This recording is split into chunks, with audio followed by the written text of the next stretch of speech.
Hi అండి. Hello everyone. ఎలా ఉన్నారు? అందరూ అయితే చాలా బాగున్నారు అనుకుంటున్నాను. నా వీడియో చూసేమందుకు నా వీడియో నచ్చితే లైక్ చేయండి, షేర్ చేయండి, అలాగే సబ్స్క్రైబ్ మాత్రం చేసేయండి. నేనైతే హ్యాండ్ బ్యాగ్ కలెక్షన్స్ మీకు చూపించిపోతున్నాను అనమాట. ఈ చిన్న దగ్గర నుంచి ఇది చిన్న పర్స్ అండి. ఇది కాయిన్స్ అవి దాచుకోవడానికి. నెక్స్ట్ ఇది వచ్చి లావీ అనమాట. మా వదిన నాకు పంపించారు, మా అన్నయ్య గిఫ్ట్ అనమాట. ఇది రాఖీకి లావీ అండి ఇది. నెక్స్ట్ వచ్చేసి ఇదొక పౌచ్ అనమాట. ఇది ఇది ఇది కూడా హ్యాండ్ బ్యాగ్, మొబైల్ అన్నీ పెట్టుకోవడానికి బాగుంటుందండి. చాలా నాకైతే చాలా ఇష్టం. ఇది ఒక బ్యాగ్ ఒకటి.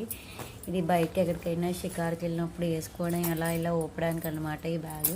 ఇది ఒక హ్యాండ్ బ్యాగ్ అండి. ఇది మొన్న నేను తిరుమలలో తీసుకున్నాను. ఇది ఒక బ్యాగ్ అండి. నా వీడియో కనుక నచ్చితే లైక్ చేయండి, షేర్ చేయండి, అలాగే సబ్స్క్రైబ్ మాత్రం చేసేయండి.